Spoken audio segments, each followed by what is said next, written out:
Hi guys, my name's Darren Smith. I'm the owner of the marketing company in Sheffield, Gapardo Marketing. I'm an owner partner over there, so commonly known as SRJ number 5, but Gapardo is the one. Today we're talking about the maximising sales potential. Okay, it's one of the newer topics. It's on 3+, so it's about being a core leader. And there's just different points that I think are really relevant to being able to do that. The first thing, it's really, for me, it breaks down into two parts. So the first thing is it sounds really simple, but sales to me is simple. So the first thing is seeing enough people. That really helps maximise your sales potential. And the second thing is having a good pitch. Honestly speaking, if you can do those two things, you'll be fine. It's a bit like if you're doing a diet. You need to eat properly and exercise. There's millions and millions of books out there about how you can diet and all these different ways, but ultimately just do those two things and you'll succeed. In sales, it's the same thing. So first of all, as I say, it's just making sure you're speaking to enough people. So working the numbers properly is really important. I'm not going to get into particular divisional numbers because they're all completely different.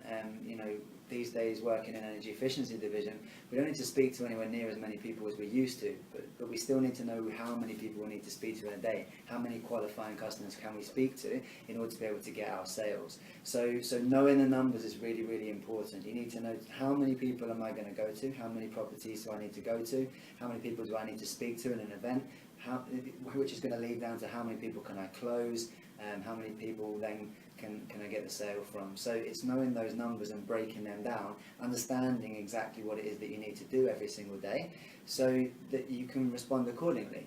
And I mean, doing it to the level where you understand the exact numbers. So say, for example, you've got a leader, if you're a leader or if you're working with a leader for the whole week, you want to track how many people you spoke to.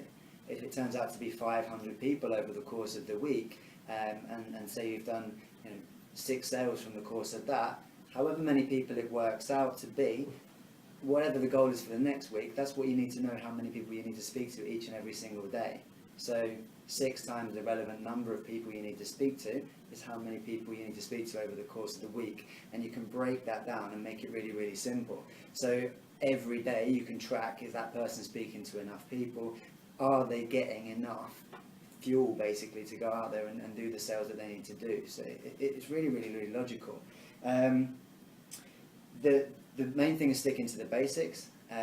What you need to do is understand that if you're going to go and speak to the right number of people, using the law of average is really important. You also want to, when you're getting out to each and every single customer, you need to speak to them with a lot of enthusiasm. Remember the basics like the C principle. You need to be smiling when you speak to everyone. You need to have the right enthusiasm. You have the good eye contact when you're speaking to people as well.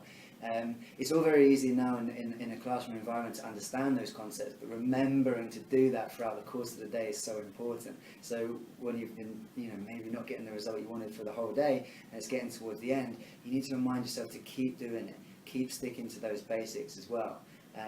Also, in terms of the 5 steps, if you're finding that you're struggling maybe to get the sales, it must be something in amongst the 5 steps that you're not quite doing right. So work on that introduction, understand why you need to do a good presentation, figure out what you need to say in the short story and make sure you're delivering it properly. Immediately closing straight away after the short story without a pause, really important.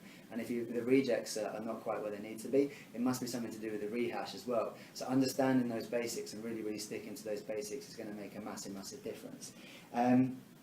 Make sure you learn from different people. Use a network. You don't have to just learn from a leader. You don't just have to learn from your crew leader or your owner. Make sure you travel in and go and spend time with different people. Understand that everyone's going to say things slightly differently. You don't need to copy their words. Remember, the words themselves are only actually 10% of communication. 20% of communication comes from how you say the words, i.e. your tone of voice, and 70% comes from your body language. So they're much more important. Watch how people present. Watch how do they say things. Are they monotonous? It's pretty unlikely. They're more likely to be up and down with their tone, emphasizing on key words. With their body language, what are they doing? How are they pointing off and gesturing that they're speaking to their neighbours? How are they stopping people if it's an event stand? Those sort of things are really, really important. As I said, you can go and learn that from all kinds of different people as well. Using the online forums that we have, travel to different offices, it's really, really important that you're doing that. And just remember to, finally, in terms of maximising your sales potential, make sure that you are maximising your highs and minimising your lows.